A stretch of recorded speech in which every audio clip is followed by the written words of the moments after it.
बारग' एनडिएबि आर रिसिलाल ब्रह्म। आफादाव बि रान्थाब मुंजों मिथिजानाय बिथाङा 6 दाननिफ्रायनो केन्सार बेरामजों भुगिनांनानै दं। दा लांस केन्सार बेमाराव गोदोनानै दं गोबाव समनिफ्राय 6-7 माससो जाबाय आरो। नंगौ, क'क्राझार जिल्ला पर्बतजरा महकुमानि सिङाव थानाय बासबारि ओनसोलनि जलाइगाव गामिनि थागिबि सासे बारग' एनडिएबि रिसिलाल ब्रह्मआ केन्सार बेरामजों नाख्रेबजानानै राङारि आंखालाव भुगिनांनानै दं।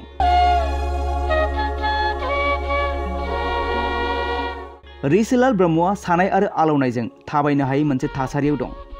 देहायाव आलौनाय, सानाय आरो दुरबल खस्थ' आरो।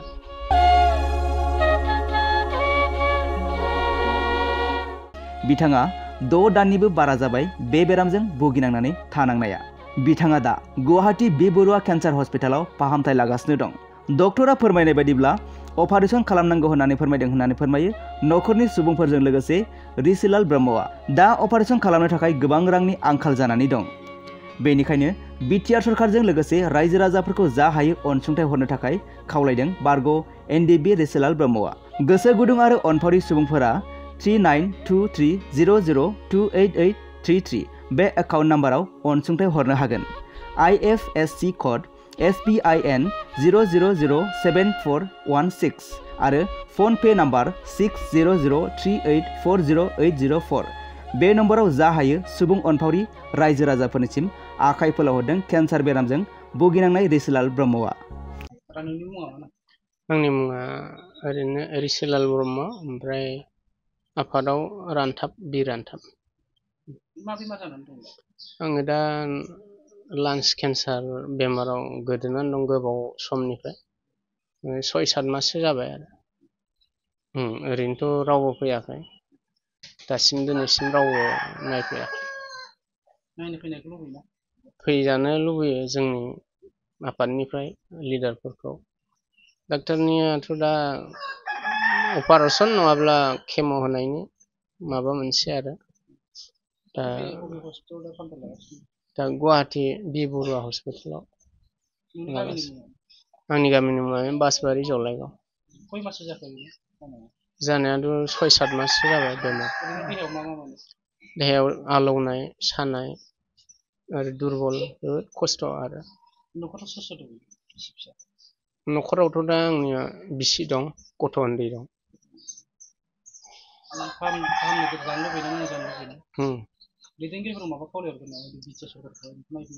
ओंखायनो खावलायो आफादनिफ्राय लिडारफोर सारमोनखौ एसे अनसुंथाइ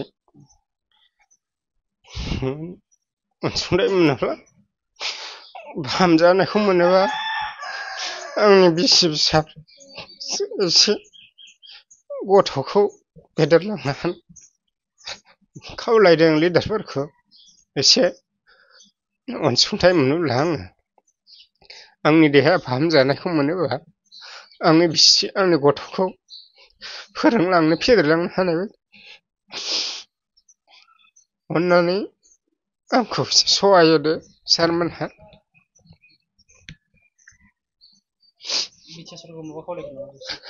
सरकारनि सायावबो आं आसा खालामो, जोंनि सार प्रमद सारखौ, गबिन्द सार बिथांमोनखौ जे एसे आंखौ अनसुंथाइ आंनो माबा मोनसे राहा होयोब्ला आंबो थांनानै थायोब्ला सारमोनखौ जोबोद रोजा रोजा साबायखर बावो। नुजाथिफैनो हानाय मिडिया नोंथांमोनखौ सिगाङाव आं साबायखर बावबाय। दिनै जे बेबायदि मुहूर्तआव जे आंनि फंबायनि न'खरावहाय जे फैनानै जे नुजाथिफैदों, खबर लाफैदों, जे हांख्रायनाय बायदि दिनै आंनि फंबाया जे गोबाव सम बियो एनडिएबि आफादाव थानानै बियो दावहा नांबोदोंमोन। दा बियो मथा मथि 6-7 मासनिफ्राय बियो मोनसे गिथावथाव जे बेमाराव सैसोनो गोनां जानानै दङ, जे केन्सार बेमार। दाखालि आङो रिपर्टखौ जेब्ला दिखांहैदोंमोन, डाक्टारा होनदों जे अपारेशन खालामनायनि खोथा। जेसे हागौ एसे जे थाबै जे अपारेशन खालामोब्ला जे 95% दासिमबो चान्स दङ। दा बे हिसाबैनो जोङो दा खोनादोंल' जे डाक्टारनिफ्राय जे